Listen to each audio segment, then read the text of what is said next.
Ladies and gentlemen, good afternoon.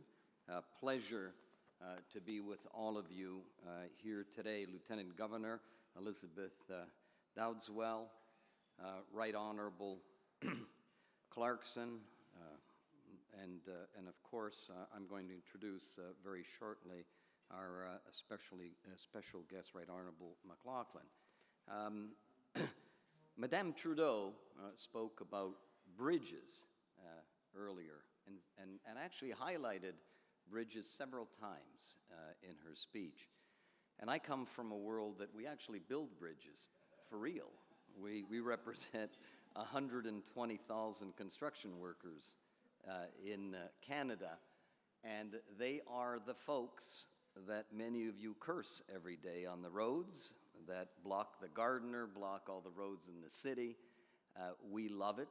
It means economic development. It means progress in the city when that amount of construction is going on. And it's a shame that Madame Trudeau left, because I wanted to send a message to her dear husband, a friend of ours as well, Justin Trudeau, the Prime Minister, that we're very grateful for the infusion of additional funds into the infrastructure program that will keep Canadians working. Since 1903, our organization, LIUNA, has welcomed immigrants into our organization. And, you know, we talk about inclusion.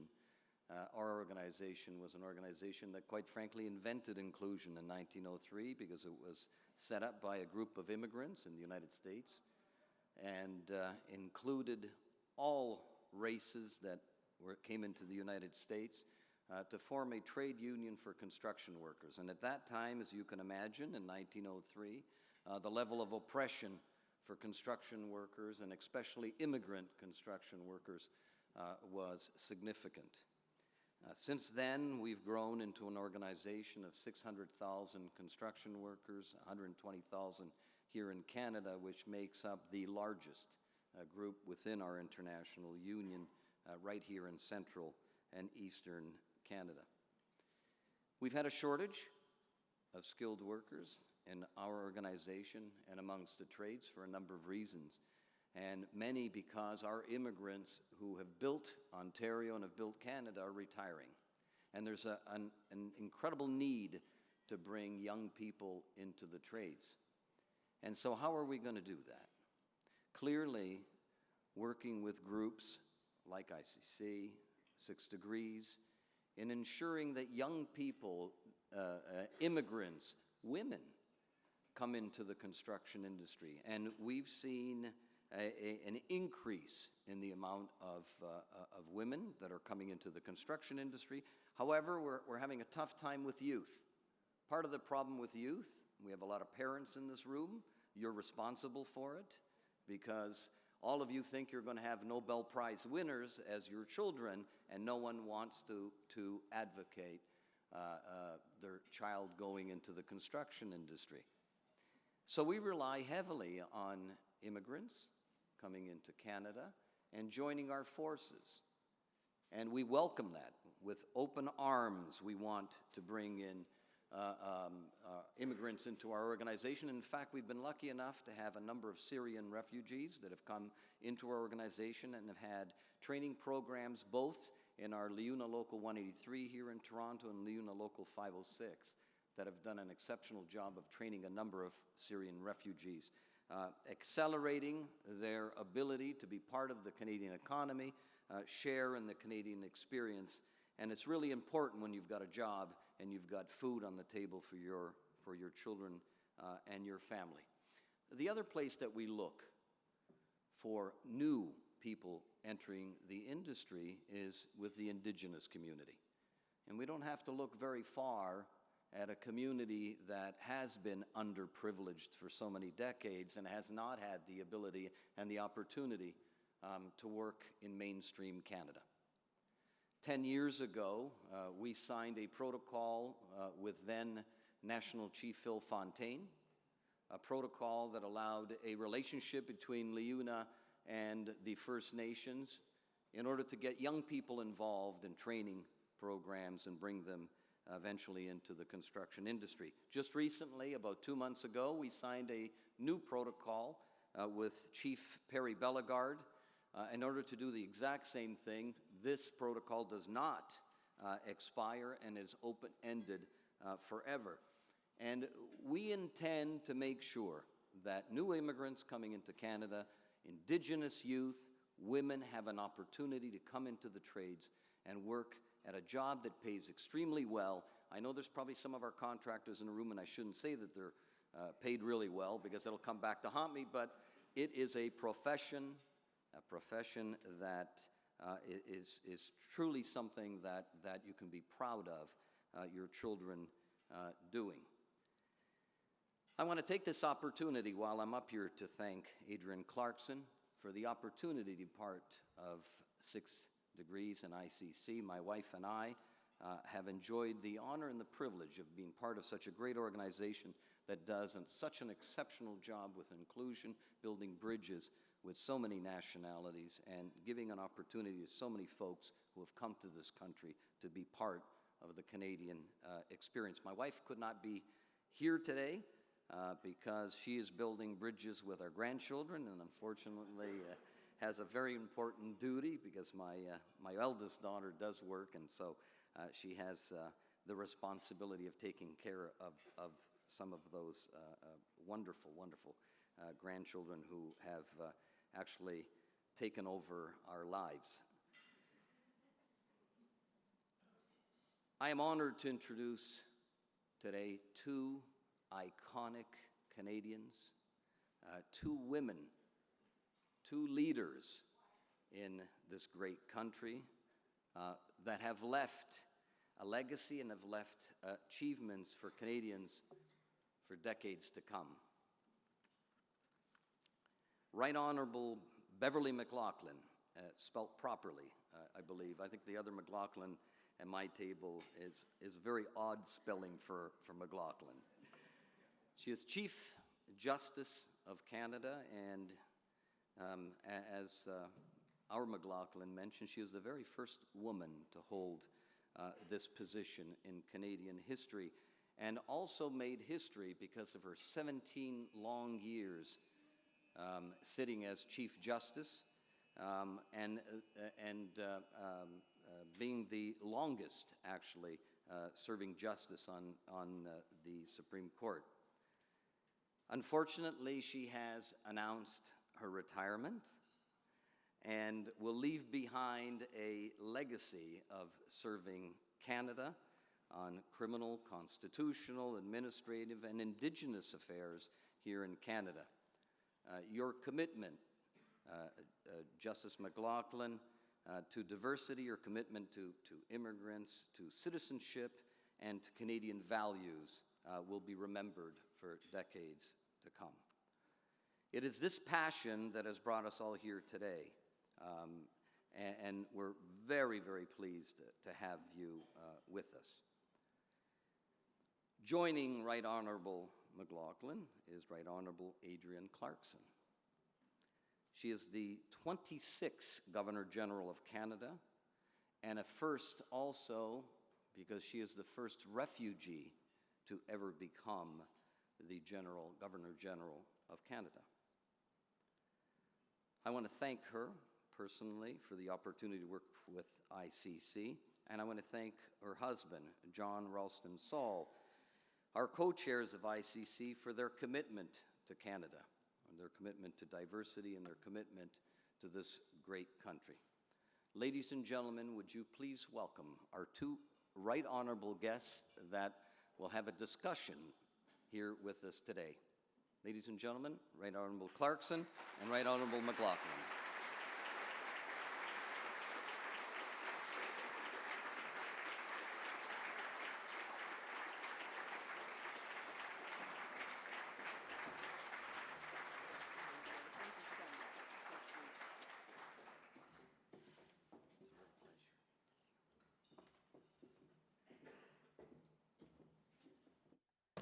We're very happy to be here together, I think. Absolutely. And I just want to say that this remarkable woman has been sitting on the bench, that is, as a judge for nearly 40 years now, and that she's a Westerner, that she grew up in a wonderful place called Pincher Creek, Alberta, the daughter of ranchers, and she knows how to deliver a calf. And when she led the Calgary Stampede Parade, they inquired at her office, could she ride in a carriage, or was it possible for her to get on a horse? She, of course, said, I can get on a horse. She was practically born on a horse. Anyway, she's a remarkable person, and I have to say that when I became Governor General, 3 months later, she was appointed Chief Justice, and it made all the difference to my life as Governor General and to my life personally, because we became very close friends. She is, as Chief Justice, the deputy of the Governor General, and she can give royal assent in the Senate. And indeed, she did do that in my place when I was ill in 2005. I was very sorry not to be there. She gave the royal assent for the civil marriage union, and I thought, oh, goody, I'm glad it's happened, but I didn't do it myself. Anyway, we became extremely good friends because we could confide in each other. Now, she doesn't confide in me, I have to tell you that, in terms of cases or anything. She'll often say, I really can't discuss that, it might become before the court. Excuse me, so there we are. But I certainly confided in her and trusted her totally. And we had always a wonderful time, and still do. We do, indeed. Yeah, and what I want to know is, what kind of life, after being on the bench for so long, for leading our judicial system for 18 years, of the groundbreaking way that you have done things, because you are a woman and you in the world represented us as the only woman Chief Justice of the British Commonwealth. What will you do? What are you thinking that you might do? What can match what you've done? It's been so passionate, engaging, taken all your time. What will be up for you? Oh, well, I wish I could answer that question because I don't know. There's this sort of protocol that surrounds being a judge, is that everybody stays away from you because there could be some sort of conflict, and everybody who has any interest at all in the world just leaves you alone in your little cell. So, of course, I hope there will be some opportunities coming my way, but I have to wait until I actually retire to do that. I do think that probably the law, and in particular my time as a judge and Chief Justice, will always be the centerpiece of my life. But I hope to keep involved as long as I can. I think I figured out a long time ago that human beings are happy only so long as they are useful and feel they are useful. And so I think it is something my husband and I believe, that we should continue to find some way to be useful. And I'm hoping there'll be lots of national and perhaps international venues where I can contribute in some way. Well, your life has been, as the Chief Justice, and in creating a court which was astonishingly consensual. I think that people in the legal profession here in Canada say that in the McLachlin court, and this will be of history, there have never been so many consensual decisions. And I think this gives great comfort to people in Canada if they bother to think about it, even those of us who have no legal background whatsoever. The idea that our highest court in the land, which is the last resort for legal questions, that these ideas, that these consensual ideas make us feel comfortable as Canadians. You've made us feel comfortable.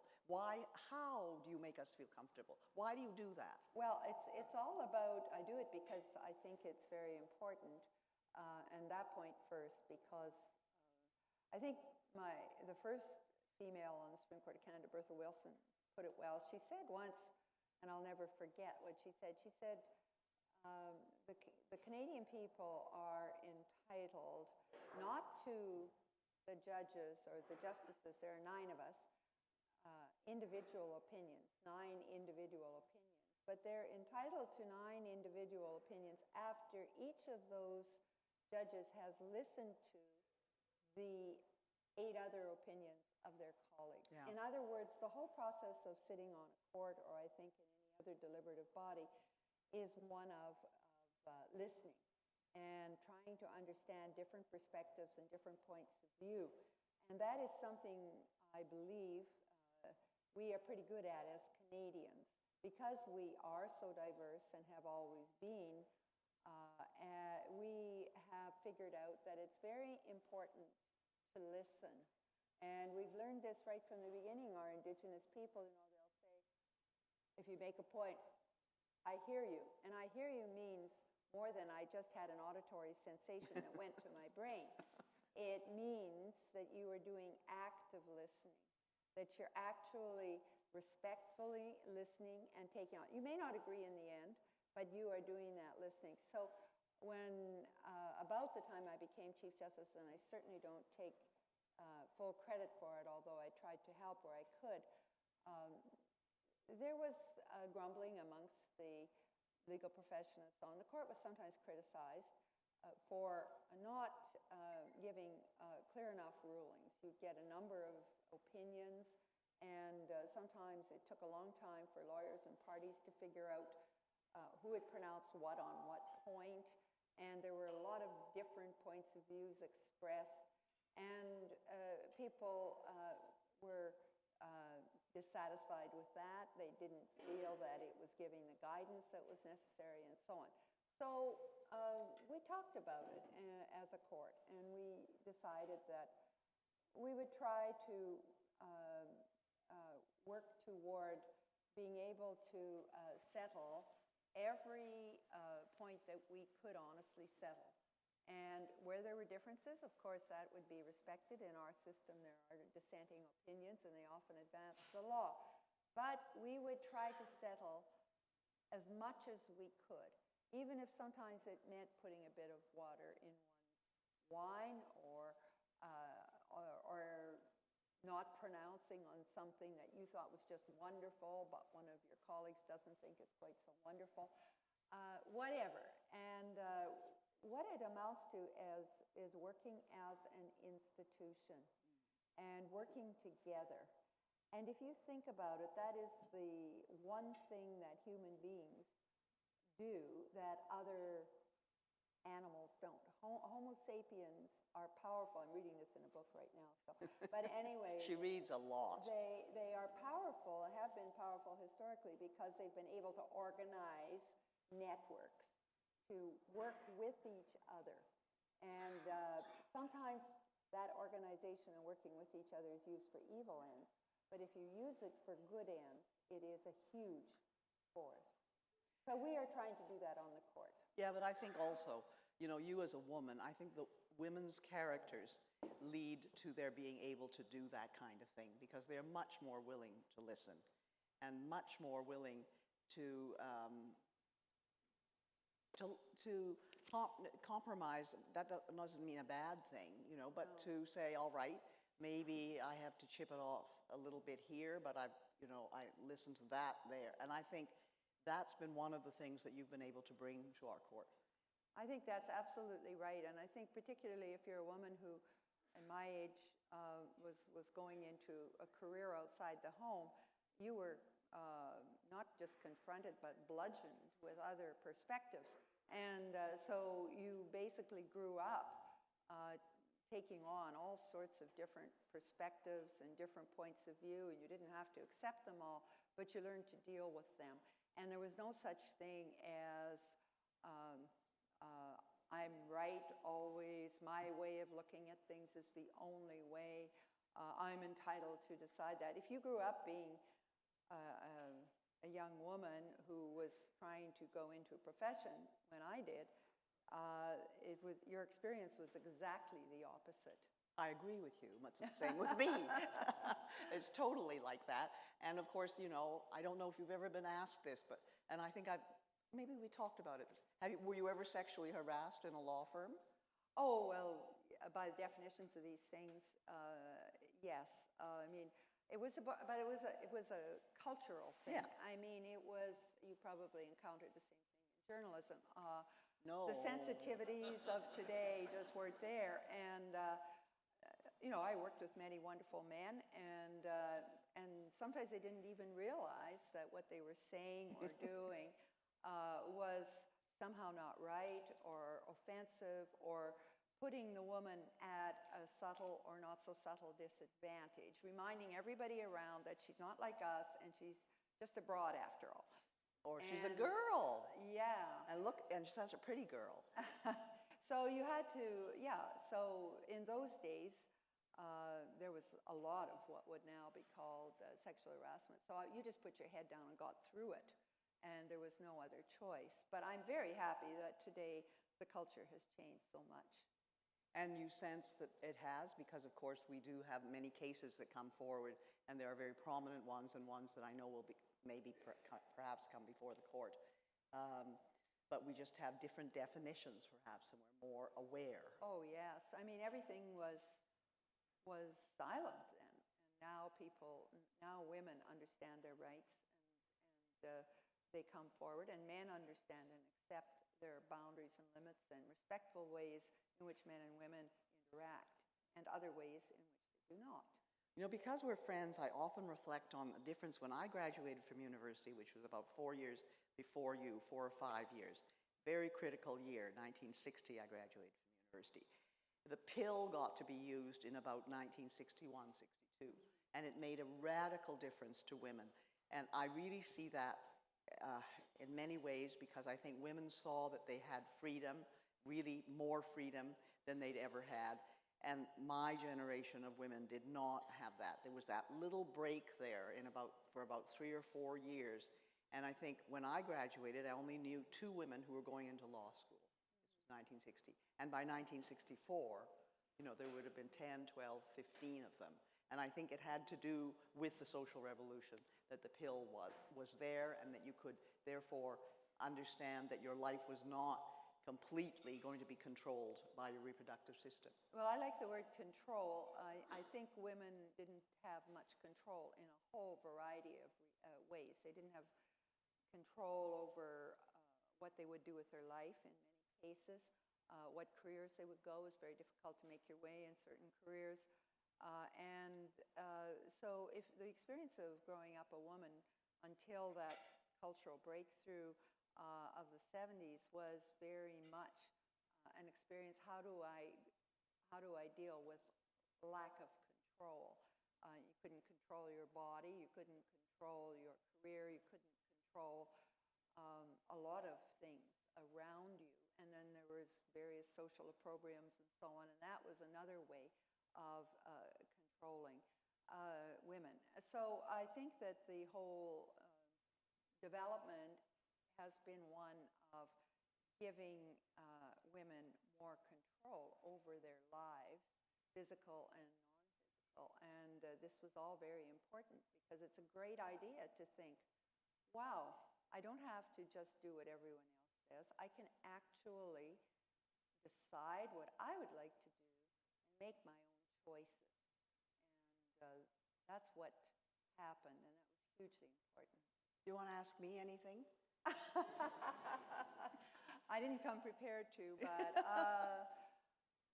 I wanted to ask you what you feel being a refugee, coming to Canada as an immigrant child, how that colored your life and everything you've done so well throughout your life.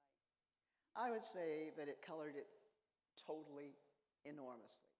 I think that when I think of people that I'm friends with, like you and other friends who are out here that have been friends of mine for 50 years, I would say that my difference with you is that the experience of loss and having to begin again was absolutely paramount in my family, and that it colored everything that we did. It made such a difference. And I think that what was in the background always was a country like Canada which could accept us. But there's not a single thing that I do or I feel that is not affected by it. I sense that about you. I think it imbues everything everything you do, and which is why I think you have sedulously cultivated the work you do with many people who have come to Canada, even recently, from other places. And the vision of how, in the midst of all this diversity, we can be a unified and successful nation. I think we can, and I think, I talk often, and I have written often about the fact that loss is one of the things that a lot of people who are Canadians have dealt with, because they've lost their country or they've lost a certain part of themselves. Sometimes it's self-respect. This weekend in the Globe and Mail, I wrote about homes, and I said in that, if you go through any bad experiences when you come to Canada and you get called an epithet or whatever, that those are personal calvaries, really, that people have to go through, and that we really don't worry about that, because ultimately the goal in Canada is that we all do fit in. Not like a Rubik's Cube that's perfect, but that there's space for all of us. And I think I've done the metaphor before and other things about a melting tray of ice cubes, and that the ice cube stays until the very moment where it's all in the water, but there's little squares all the way through. And I think that's the way we are, all of us who have dealt with loss. And if we haven't dealt with it ourselves, our parents or our grandparents dealt with it. And I think very much that just as 23 and me can tell you about your gene patterns and where you come from, I think that the knowledge of the loss in an immigrant society, which we are, colors everything we are and do. I think that in a way, in your cells, you absorb that sense that you have that you lost, but that here you are going to be all right again. That things will be all right for you and for your children. And I come of a generation of people in Canada I got here during the war, but right after the war, there were all these people who were called displaced people, i.e. they had no home. They were called DPs, you may remember. And they worked on ranches and they worked on farms. That was one of the reasons they were allowed in the country. They had to go and work on a farm or do domestic work for 1 year. And I think that idea of the loss is very much in us, and I think is part of the reason why we are able to recognize the loss in others and to take them in. Yeah, because I was reminded of this recently. I gave a lecture in Edmonton on diversity, and someone stood up afterward, and he was right. He said, it's not just diversity. He said, diversity can be good or it can be bad. In many parts of the world, diversity leads to horrible things, to crimes, to expulsion, to horrible things. What really matters is how you face diversity, how you treat diversity. And we've been fortunate in Canada, I think, for a variety of reasons. Your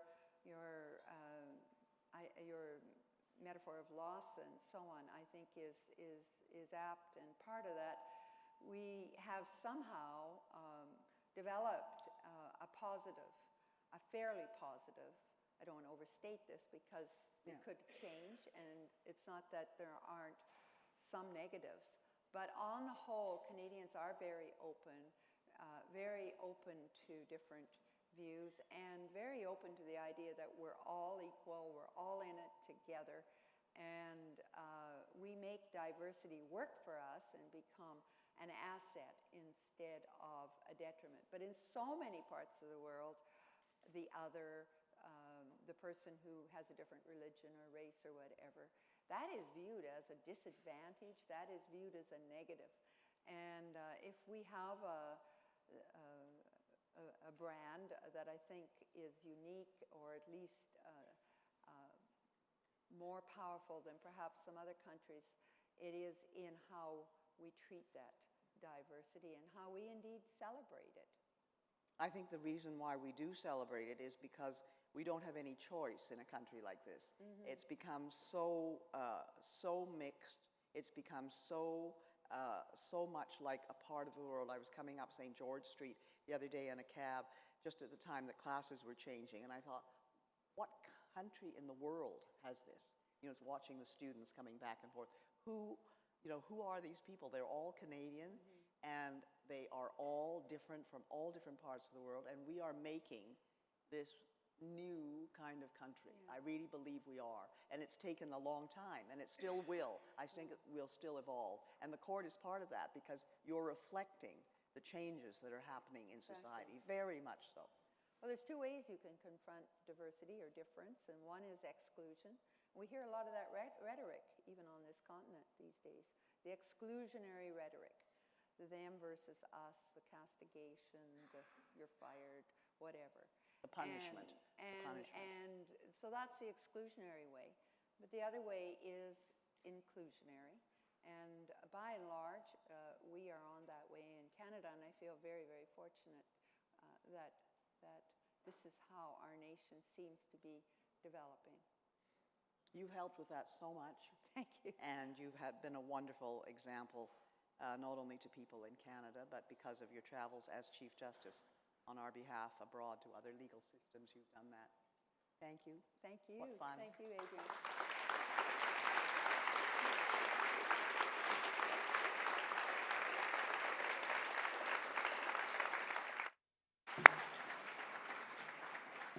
Thank you, Madam Clarkson and Madam Justice McLachlin, two extraordinary Canadians. And I think history will come back and look at this 50 years from now and look at when these two women led Canada, running two of the three branches of our government into the 21st century, that it was a real positive inflection point. And I can go on the various reasons as to why, but I know you all want to have dessert. But really extraordinary that you were here today, and really appreciate your comments and thinking. After Madame Trudeau challenged men to really think about developing their emotional intelligence, I've been sort of sitting here working on that. And I'd say I was working on my empathy specifically. And my favorite point in the interview was actually a moment of silence. And it was the moment when Madame Clarkson said, "Well, do you have a question for me?" And you could see Madame Justice McLachlin sitting there saying, "It's relatively intimidating to ask a question of a journalist who spent 40 years winning awards asking people questions." And Madam Clarkson looking back saying, "What have I just done? It's relatively intimidating asking the Chief Justice to ask me a question." And so there was that little silence there that I thought was really special. Ladies and gentlemen, thank you for staying a little bit longer. I know this has gone longer than we anticipated, but I think it's been, for at least me, substantially better than we ever could have anticipated having the crowd that we had here today. Dessert is on its way if you'd like to stay and mingle with our guests and other speakers. If you decide to stay, there are some people that probably won't, so you might get 2 desserts as your incentive. For those of you that are in any of our youth cohorts, please gather here after we close so that we can take a few pictures with you. Ladies and gentlemen, thank you for joining us. This is the second of 17 events with 6 Degrees. We hope you join for the rest.